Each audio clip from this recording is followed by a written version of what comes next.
Hola, ¿qué tal? Nuevamente aquí en la máquina de escribir, en estos encuentros con periodistas en Santa Cruz, periodistas de Santa Cruz, recogiendo historias, recogiendo experiencias, sobre todo de gente que ha estado trabajando en radio, en televisión, en periódico. Hoy estaremos conversando con Marcelo Huanca Dorado, que ya lo tenemos ahí en la pantalla.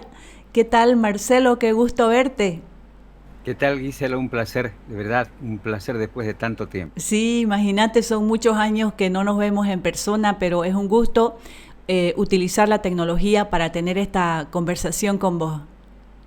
Igualmente, claro que sí, hay tanto que conversar, siempre que nos Así es. juntamos entre colegas recordamos épocas, tiempos Ni que ¿no? De fuéramos, calle, de sí, micrófono, de máquina de escribir también. sí, ni que fuéramos viejos, ¿no? Somos jóvenes, Marcelo. Pero pasó mucho, vimos muchas cosas, ¿no? Así es, Marcelo, de eso vamos a hablar.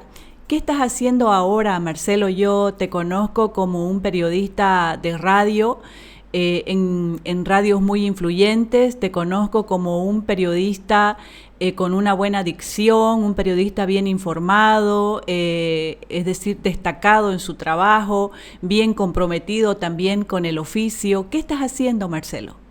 Bueno, bueno, yo ya estoy jubilado, ¿no? El último trabajo formal que tuve fue el Deber Radio, fue parte y es parte de mi corazón. Te lo ha dicho bien, yo soy un apasionado de la radio, pero bueno, la vida me ha dado oportunidades desde la máquina de escribir de Radio Santa Cruz, donde los noticieros, el Informacruz, recuerdo muy bien, con Natalia Álvarez, Fortunato Esquivel, ha sido, creo, el primer departamento de prensa formalmente establecido. Te estoy hablando del año 84. Desde entonces, 84.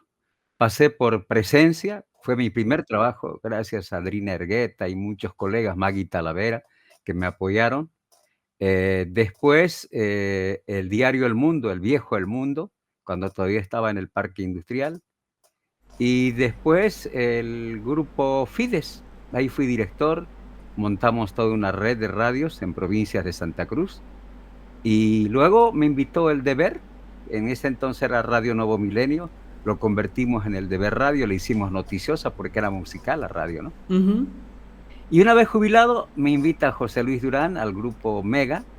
Comenzamos con la radio Mega, pero bueno, después el canal y ahora estamos bregando para poder meternos en el mercado, porque quien no está en medios digitales, quien no está con la nueva tecnología, no existe, así de claro. Es como Así si de- no estuviera, ¿no? Sí, sí, sí.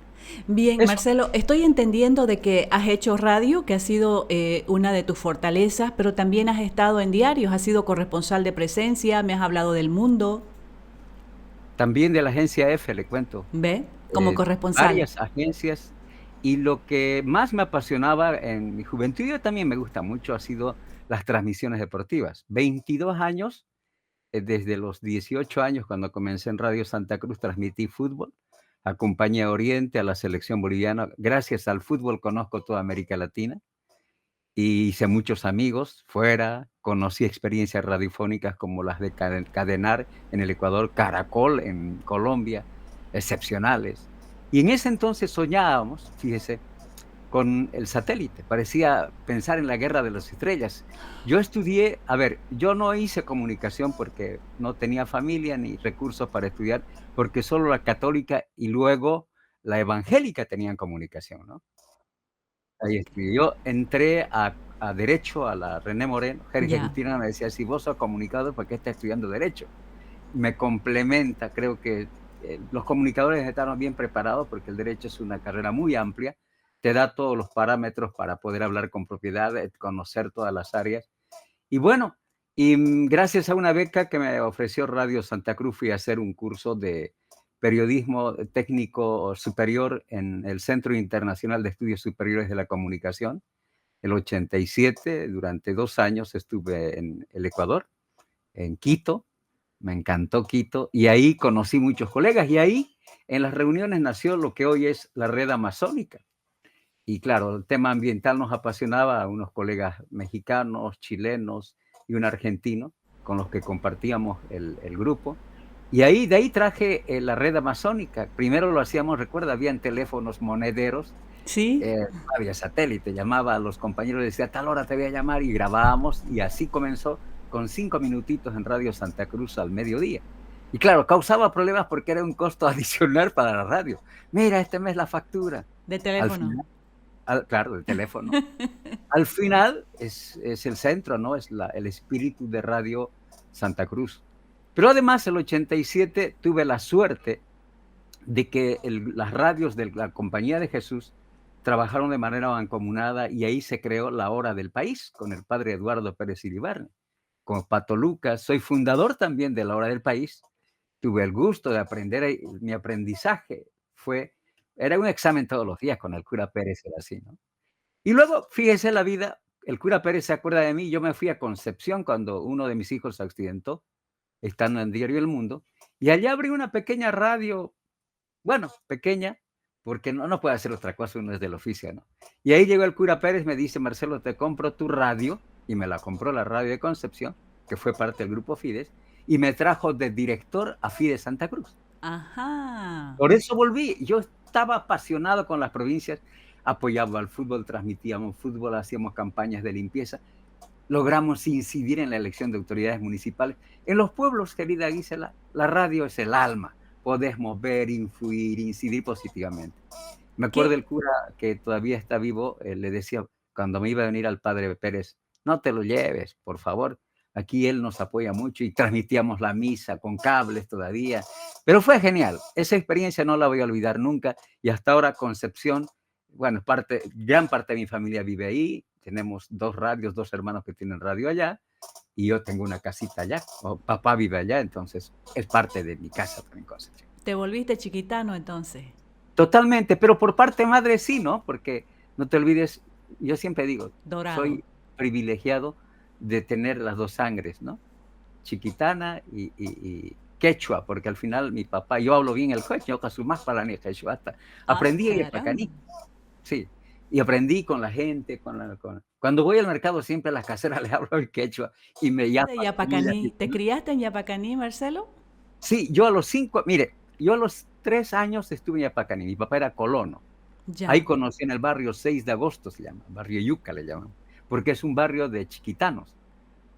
De ahí Ajá. conoció a mi familia, así se formó y yo, eh, viví en Yapacaní, todavía no había el puente, pasábamos en canoa, el olor a monte todavía lo siento. Recuerdo hace algunos años en Concepción fui a Monteverde y cuando íbamos a hacer estaba haciendo un trabajo por el municipio, una consultoría, cerré los ojos y sentí jauzis por abajo, monos por arriba y el olor a selva, ¿no? Ese es mi apego a la naturaleza. Creo Sí, que sí. somos parte de esta casa grande, como dicen los chiquitanos, y el Papa lo dice en su encíclica, y si no cuidamos, estamos quemando nuestra casa, ¿no? Sorprendida con esta experiencia tan amplia, no solamente en radio, has hecho periódico, has estado en agencias de noticias.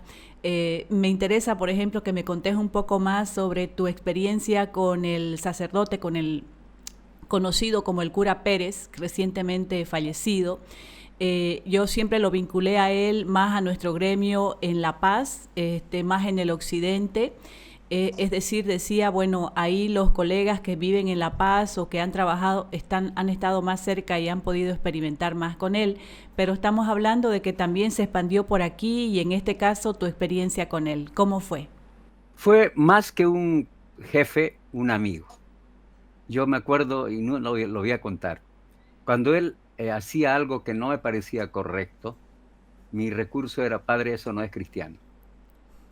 Y él me decía: "¿Pero por qué?". "No es cristiano, padre, eso no dice la iglesia". Y él se calentaba para así y decía: "Vos pareces el cura y yo el cochino empresario.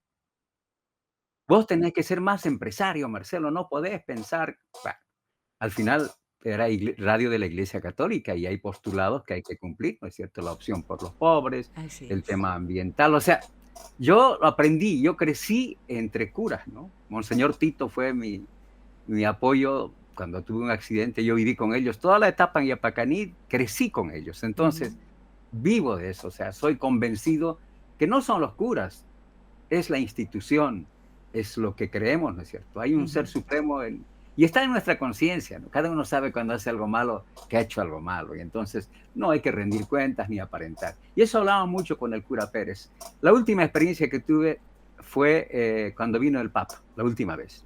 Me dijo, ya habían hecho sus cadenas, incluso Radio Santa Cruz, no sé con quién. Inicialmente intenté con Radio Santa Cruz, yo estaba en el deber, pero el cura Pérez estaba en España y me llama Marcelo, transmitamos la llegada del Papa juntos. Claro, el deber radio, Grupo Fides. Fui al Grupo Fides, habían desmontado todo lo que había dejado, no había recursos técnicos, lo llevé al deber radio y quedé impresionado porque con el deber habíamos montado un buen estudio, conexiones, contactos, además la marca, la cantidad de periodistas que había.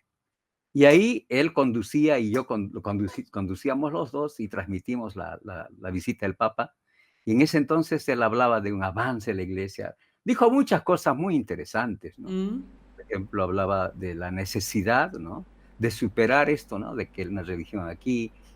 El Papa decía, él incluso hablaba de que vamos a tener la posibilidad de apertura a que las mujeres sean sacerdotisas. Él decía eso, creía mm, que los curas, el famoso celibato que tanto se cuestiona hoy, tendrían que casarse y tendrían que ser parte, como ocurren, como sí, siempre ocurrió. sí. Y hablamos de varias cosas en esa oportunidad. Esa fue. Y yo te digo, por la familia que tengo en México, por mi hija que está allá, yo ya tenía decidido irme a México. ¿A Había hablado México? con él. Sí, el periódico El Correo de Guanajuato ya había hablado en una visita, habíamos acordado incluso el sueldo, debía irme meses ¿En qué después. año?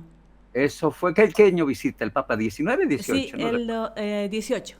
18. Sí. Y yo tenía que irme, me quedé porque ya había vendido varias cosas, pero le conté, padre, de repente no nos vemos más, me voy a ir. ¿Qué? Me dijo, vos no te vas a ir a México. Le dijo a Jorge Gil, no lo deje irse porque este se va a hacer matar en México. Y bueno, yo pese a todo tenía la decisión de irme y mi hija me llama, me dice alarmada, papá, no te vengas. ¿Por qué? Porque al colega tuyo que ibas a reemplazar, lo liquidaron. Lo mató el narcotráfico. Y de esa forma me quedé y no me arrepiento porque creo que en el deber me trataron muy bien. Hicimos varias cosas en la radio y está, ¿no? La radio El Deber la consolidamos como radio noticiosa. Y bueno, cumplimos poniendo, siempre digo yo, no necesitar ser muy bueno, pero hay que trabajar, hay que esforzarse. Es más, sacrificio, esfuerzo, madrugar, trabajar, investigar, vincularse. No soy de ir a las ceremonias, no me gusta mucho. La Ya. calle me gusta, me has conocido en la calle, Sí. cubriendo información. Y una de las historias más lindas fue haber visitado Villarecuate, te cuento.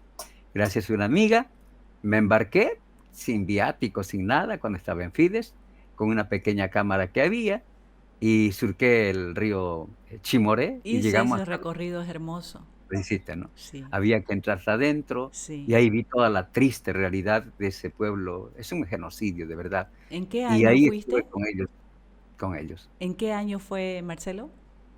Eso fue después del el 2017, no, 2008, 2009, Estamos hablando del pueblo Yuki que del pueblo vive en un que fue proceso de trasladado, extinción.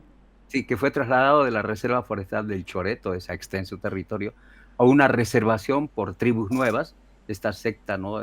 Inglesa, americana, que los trasladó. Evangélica, Les hizo bonitas casas, que no las pero usaron.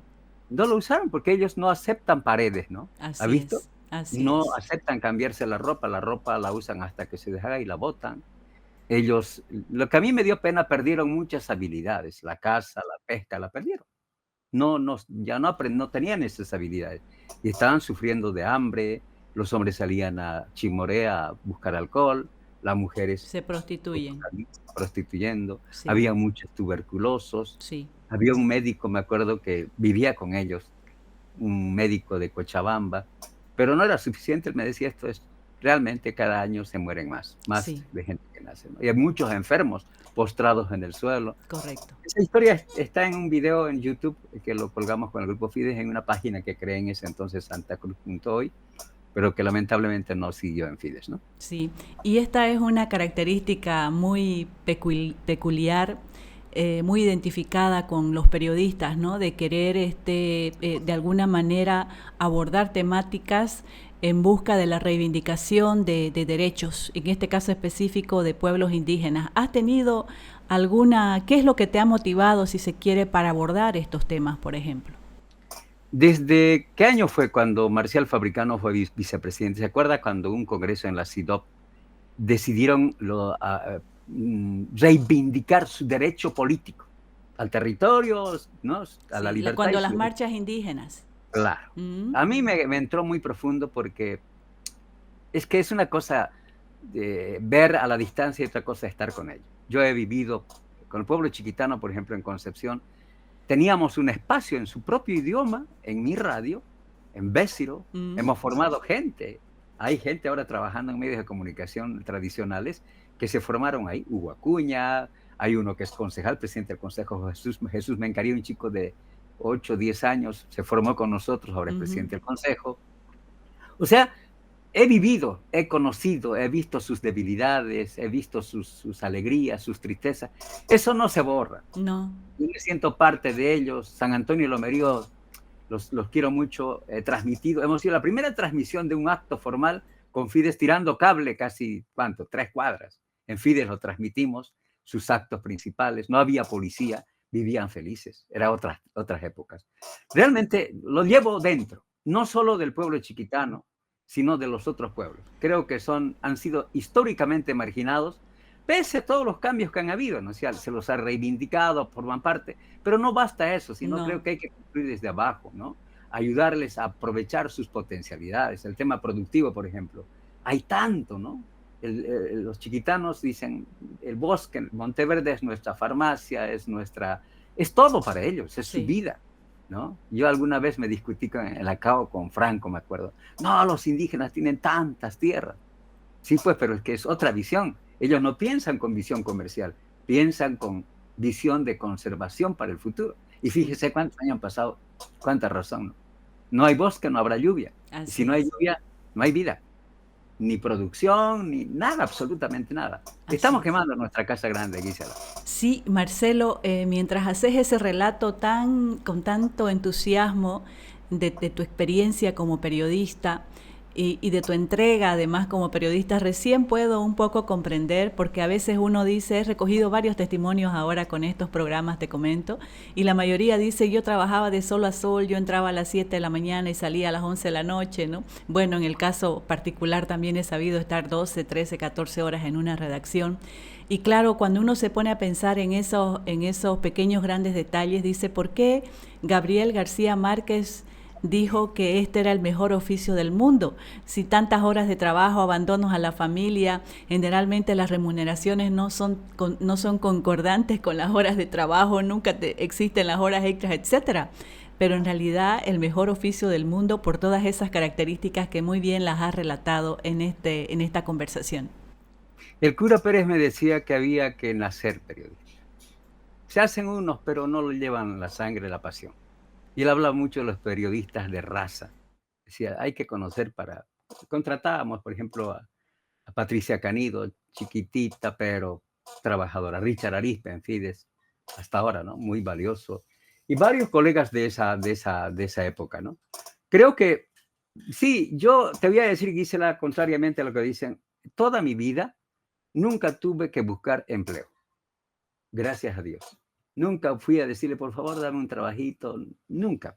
Siempre me invitaron, terminé un proceso porque había otra posibilidad. Y hasta ahora y ya estoy jubilado, me alegra mucho eso. Y segundo, tal vez si comparamos lo monetario, pero siempre me pagaron bien. O sea, siempre me pagaron, me respetaron, no dejé nunca que me pisoteen, que violenten mis derechos. En serio y en broma les decía, compañero, esto no es así. Y yo fui el único periodista que demandó a un medio, al Ujú. diario El Mundo, al anterior diario El Mundo, cuando era dueño de Aerosur, de 37, 2 secciones no fuimos porque no nos pagaban 4 meses. Nunca salí a denunciar. Lo demandé, lo embargué, pasaron no sé cuántos años, 3, 4 años, todos arreglaron. Incluso un hermano mío que arregló, volvió. Yo no, me mantuve y tuvieron que llamarme cotas, se volvió a asumir. Vinieron y me pagaron centavo a centavo lo que correspondía. Porque claro, había trabajado con conciencia, con entrega. Ujú. Yo no mido el tiempo. Si hay un tema que me apasiona y tengo que buscarlo a la punta de un cerro, voy a hacer, ¿no? Y hasta ahora, ¿no? Entro a las 5 de la mañana, me levanto a las 5, a las 6 arrancamos, me recogen, estoy hasta la 1 trabajando todo un noticiero de la radio con otra colega más que es nueva, me gusta trabajar con jóvenes. Ujú. Después en la tarde estoy en casa redactando para el periódico, vuelvo a armar el periódico, ¿a qué hora llego? 10, 11 de la noche a la casa, ¿no?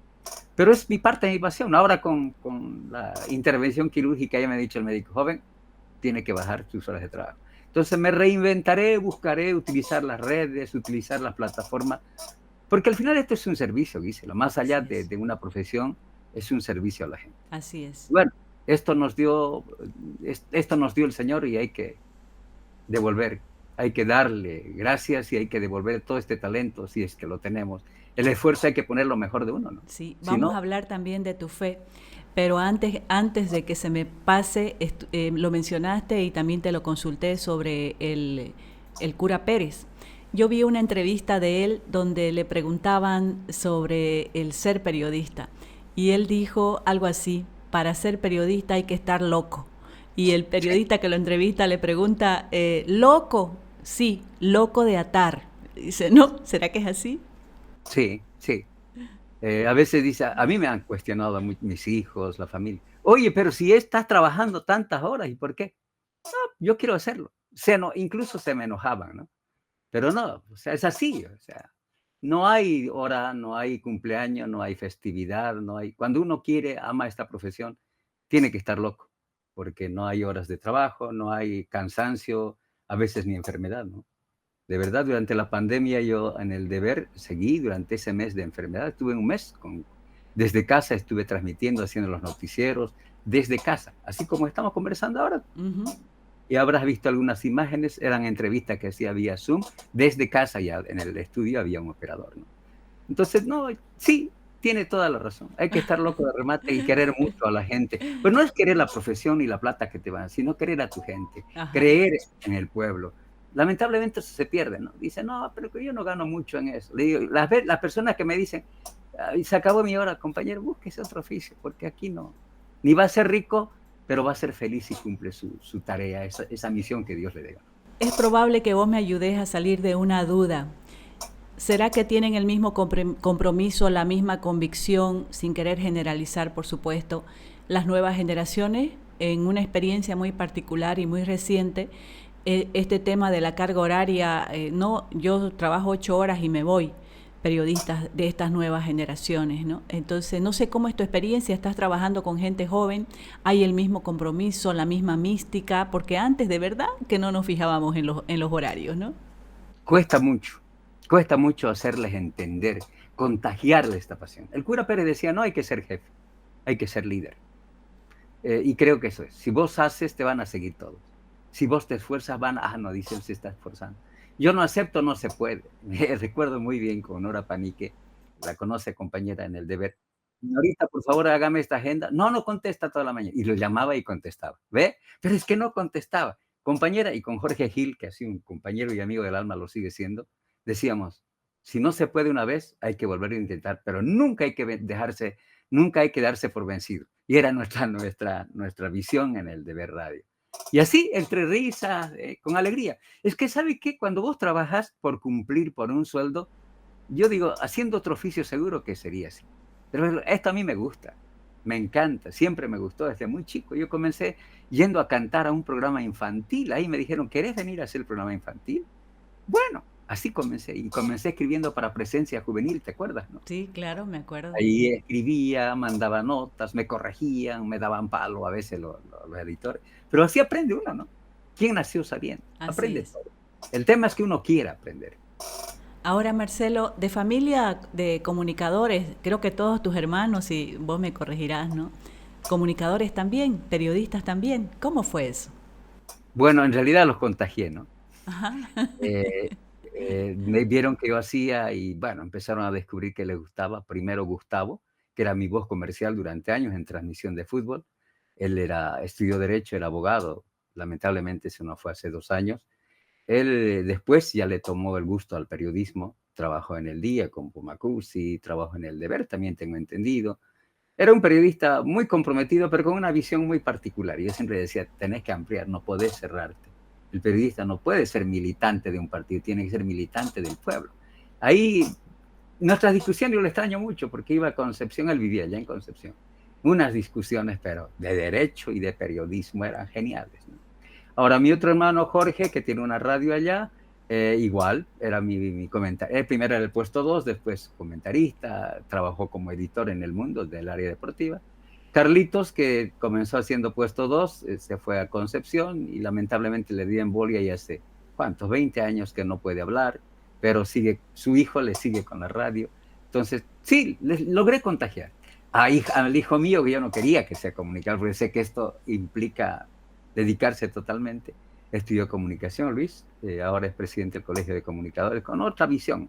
Es más institucional, tiene otra visión. Además, la tecnología es también viene y discutimos bastante, ¿no? Pero yo creo que sí logré contagiar, igual varios colegas, varios compañeros en Radio Fides que ahora están en la Red 1, están en Unitel, con los que nos hemos formado, y cuando nos encontramos nos da un abrazo de mucho cariño, porque yo lo que sé lo transmito.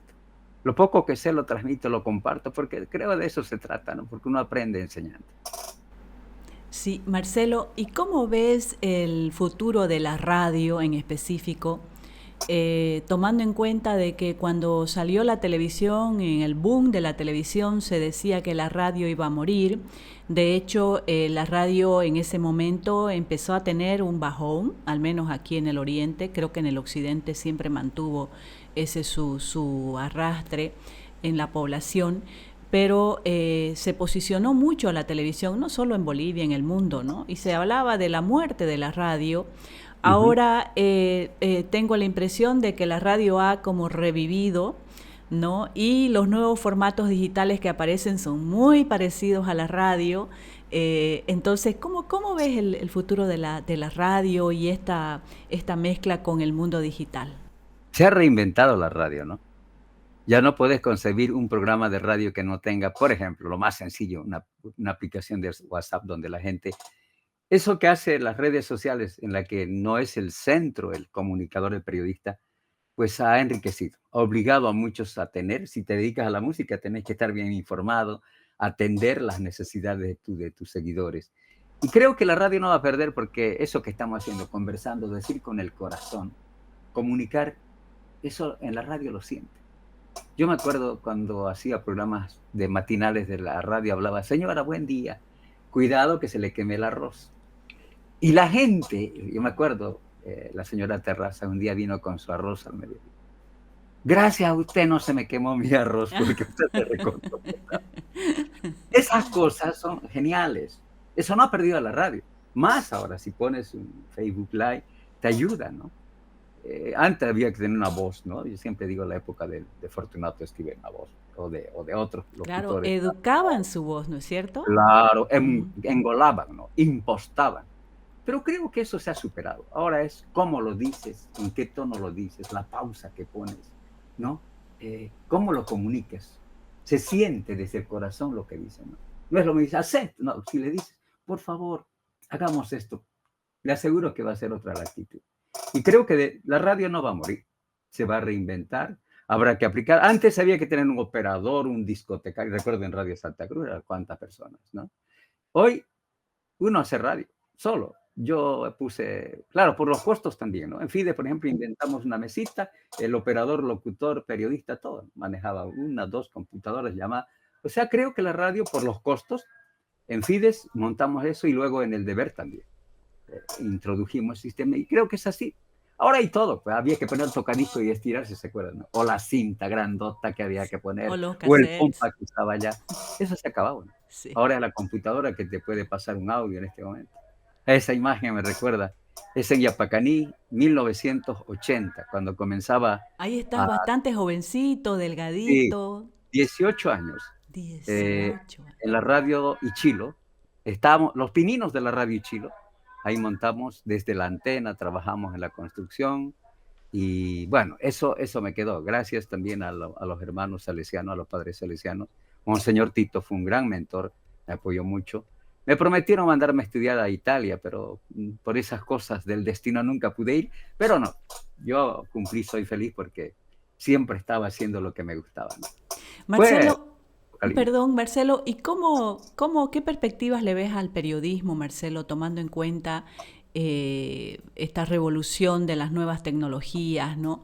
Tomando en cuenta de que ya el periodismo ese tradicional que lo hicimos, donde buscábamos la noticia, en primer lugar la buscábamos. Ayer, antes de ayer entrevistaba a otro colega de televisión que me decía, ahora se les ha facilitado todo a los chicos porque incluso ya no van a buscar las noticias, se las mandan por un WhatsApp de otro colega, ¿no?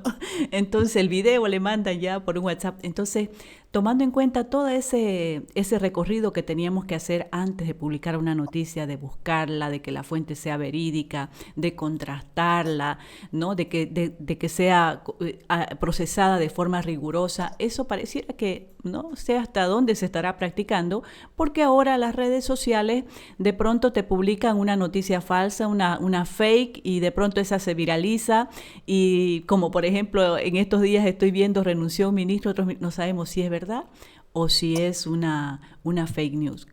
¿Qué futuro le ves al periodismo serio, Marcelo, en esta coyuntura? Es que esa es nuestra responsabilidad, porque ahora no necesitas ser periodista para publicar, ¿no? Todo el mundo tiene acceso.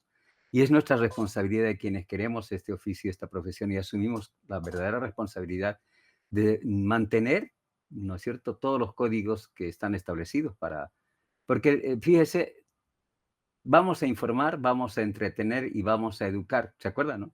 A la base. Y eso no se ha perdido. Hay que seguir, hay que buscar, hay que confirmar la fuente, claro que se ha facilitado. Yo, por ejemplo, estos últimos tiempos, los medios ya no tienen como antes la capacidad de pagar uno, 2, 3 periodistas cubriendo, pero sí hay este medio. Si yo te digo: "Gisela, podemos conversar, te hago una entrevista por esto", estoy ahí. Eso hacemos. Y yo eso hago y los llamo compañero y se facilita porque ahora hay el celular con vía WhatsApp te pueden hacerle para la radio, vía Zoom te encuentra y es cuestión de tener creo que el tema de los contactos, ¿te acuerdas? Antes era vital, tenías una agenda. Claro, Ahora, si no tienes una buena agenda, no tenés capacidad de incidir más allá de lo que dicen estas publicaciones, porque cualquiera graba y manda, te sirve como base, pero hay que profundizar. Hay que averiguar, hay que confirmar, equilibrar. Sigue siendo una gran responsabilidad. De acuerdo que esto es rápido, avasalla, es decir, esto cambia y si no publicas primero ya no estás en la punta. Yo creo que eso no es así. Yo siempre digo, prefiero ser segundón, pero con información confirmada. claro, No nos quememos porque no podemos arriesgar. Es el claro. prestigio. El ¿Cuál es la mayor prestigio, riqueza de un periodista? Su prestigio, su su credibilidad, credibilidad. correcto. Si no conservas, no cuidas tu credibilidad con hechos concretos, no, pues no mereces ser periodista, de verdad. Esa es la única riqueza que nos vamos a llevar. Yo siempre le digo a mis hijos, lo único que les voy a que dejar es que nadie va a decir a este, yo le pagué, a este, no, lo compré. Porque así hablan los políticos, Así es, lamentablemente. Dicen, no, todos son comprables. Yo escuché, no voy a decir así quién, es. y discusiones fuertes. Y no es así. No todos nos vendemos. No sé, no puedo hablar por los demás.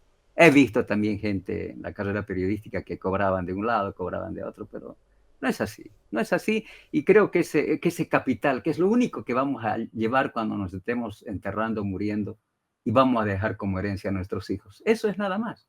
Porque lo demás, la plata, podés tener hoy, le dejas a los hijos tu dinero, después mañana se pelean por los bienes que dejaste, ¿no? Yo tuve una premisa y le dije, fórmense, prepárense, todos se han preparado y estoy contento porque eso no se lo van a pelear, ya depende de ellos, Qué bien. créanme. Marcelo, que recordes una cobertura que te haya marcado, que te haya impactado en tu carrera como periodista incluso en tu vida personal. Lo de Villarecuate es uno de ellos.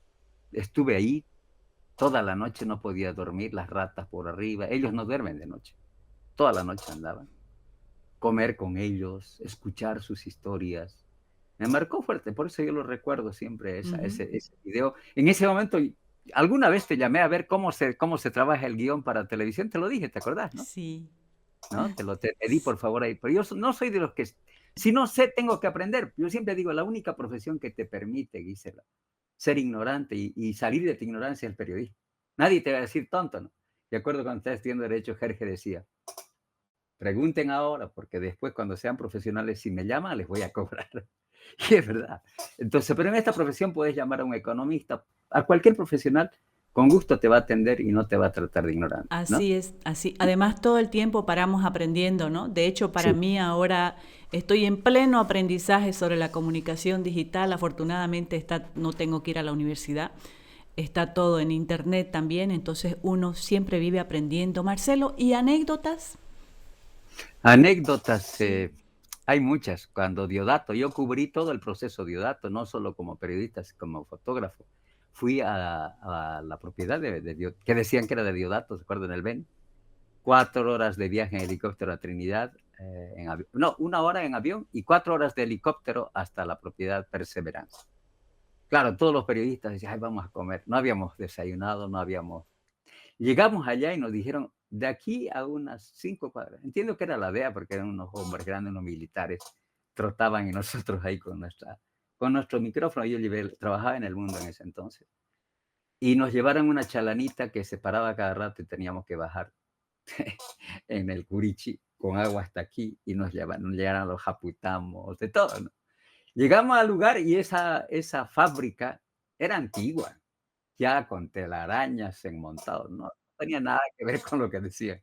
Claro, tomamos fotos, a la vuelta, otra vez 4 horas hasta Trinidad y llegamos tipo 7, 8 de la noche al aeropuerto, ya no del Trompillo, sino de Virubiru. Y había en El Mundo un editor venezolano, me dijo, vamos a hacer 8 páginas. Bueno, a escribir fue, ¿no? Eso es lo lindo. Había las 8 páginas. 8 páginas. Y tenía todas las fotografías que se publicaron en todos los, porque hicimos un pool. Como llevaba un fotógrafo y un periodista. Yo tomo la foto. Y eran esas cámaras facilonas, ¿no? Y saqué todas las fotos que hay de Perseverancia son mías. Y las compartí con todos los colegas. Había que ir a revelar la foto donde Pacheco, ¿te acordás? Ah, No había. claro. Eso más todavía, ¿no? Esperar que lleguen las fotos. Pero logramos armar 8 páginas esa noche. Y ahí lo conocí a Freddy Lacio, que te mando un saludo, está muy delicado de salud. Ah, ya. No, Ese no lo sabía. grupo, ahí Baby, bueno, muchos colegas de esa época, ¿no? Del mundo. Sí, Del yo también mundo. estuve un tiempito muy corto en el mundo y lo recuerdo. Marcelo, me has hablado ya casi en la parte final. En tu relato he advertido que has tenido un vínculo con la iglesia, específicamente con la iglesia católica. Eh, Contame de tu fe, Marcelo. Me has dicho en algún momento también el Señor. Háblame de tu fe, Marcelo. Yo iba a ser sacerdote. Por lo menos estuve en el aspirantado y en el postulantado del Sucre, ¿no? Pero en ese momento no, los curas no podían ser periodistas, no podían ser comunicadores y era más mi vocación por ese lado. Si hubiera pasado como pasó con el cura Pérez, hubiera sido un cura comunicador con seguridad. Y claro, además me enamoré de una chica en Yafacaní y eso influyó para que no fuera yo a continuar. Pero mi mentor, el padre Aquilino Libralón, que es párroco ahora de la, del Centro del Niño Jesús, que está en Buen Retiro, Ya, él me apoyó todo el tiempo. Hasta ahora yo lo llamo, conversamos, ha sido mi consejero. ya. Y él decía, Marcelo, yo soy muy creyente. Yo no soy de los que va a comer hostias a la misa, pero creo mucho. Hoy mismo, hace poco, en mi operación, Señor, no le dije, Señor, por favor, ayúdame, no. Que sea tu voluntad.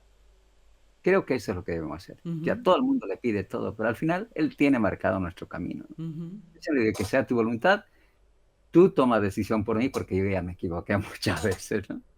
Y es así, o sea, yo lo veo con mucha fe, al Ujú. margen de todo lo que se dice de los curas, los pederastas. Me duele mucho, de verdad, me duele mucho. Y hay gente que habla por hablar, ¿no? Y hay gente sin ninguna Generaliza. base, sin conocer desde adentro, ¿no? Ujú. Como todos, hay gente muy buena, hay gente mala, hay gente delincuente, mentirosa, aprovechadora. Son humanos, Así es. son humanos. Y Ujú. entonces, nuestra visión es creer en algo, pero que la persona que no cree en nada, no tienen, no tienen los frenos inhibitorios, ¿no es cierto?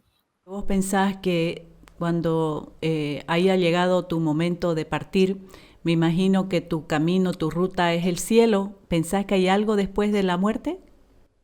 La verdad es que estoy como todos, no lo sé. La religión nos dice que sí. Ujú. Yo no creo. Yo creo que trascendemos, reencarnamos, creo más en eso yo. Ya. A Pues veces ellos uno mismos. cree en lo que quiere también, ¿no?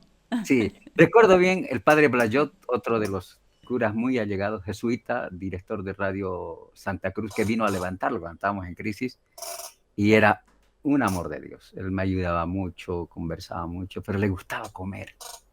Hacíamos un pedazo de carne y le sacábamos lo que sea. En una fiesta, padre, falta música. ¿Cuánto? Que hablaba muy bajito. ¿Cuánto falta, Marcelo? Es español, ¿no? Tanto. Llámala a Adelaida, pídele. Así. Y había Martínez, el profesor Martínez, otro gran amigo, decía, yo creo que el padre Blayot cuando se muera, aunque sea una semanita va a ir al infierno por haber por gula que cometió. Yo creo lo mismo, en algún momento tendré que ir a pagar los errores que he cometido, así que no Vinculado con creo la que comida. sí, sí. Ucha, Marcelo, qué agradable conversación. Me he enterado cosas muy interesantes que no las conocía. Un periodista especializado en el área del deporte, has hecho periódico, una vasta trayectoria con historias de anécdotas de por medio, además un diálogo muy agradable. Te agradezco mucho, Marcelo, por esta conversación. No, y me alegra, Gisela, que estés incursionando. Te cuento que ahora mismo yo estoy de alumno, de compañeros más jóvenes, ¿no? Y me dicen, ¿cómo vas a...? Todos los días aprendemos. Los niños ahora Sí. son genios porque nacieron en la multipantalla y te pueden enseñar mucho. Y estoy actualizándome, estoy haciendo un diplomado de periodismo digital, es el término correcto. Qué bien. Y bueno, aprendiendo de escribir de nuevo, ¿no? Y también hablar, a presentar las cosas más cortas, porque lo tradicional, ¿no? Lo más sesudo era lo que ganaba, ¿no? Ujú. Ahora no, ahora hay que ser concretos, directos, al grano, para que te sigan, si no, te hacen clic y te cambian, ¿no? Así es, tal cual. Lo has resumido perfecto. Muchas gracias, Marcelo. Un gusto. Hasta otra oportunidad. Un abrazo, querida Gisela, ya nos Igual. encontraremos. Un Igualmente. abrazo. Muchas gracias igual a la gente que ha estado viendo nuestra entrevista. Hoy conversamos con Marcelo Huanca Dorado, un periodista cuya experiencia se remonta a la década de los 80, con mucha experiencia, radio, periódico, periodismo especializado en diferentes rubros. Excelente. Muchas gracias. Será hasta una siguiente entrega.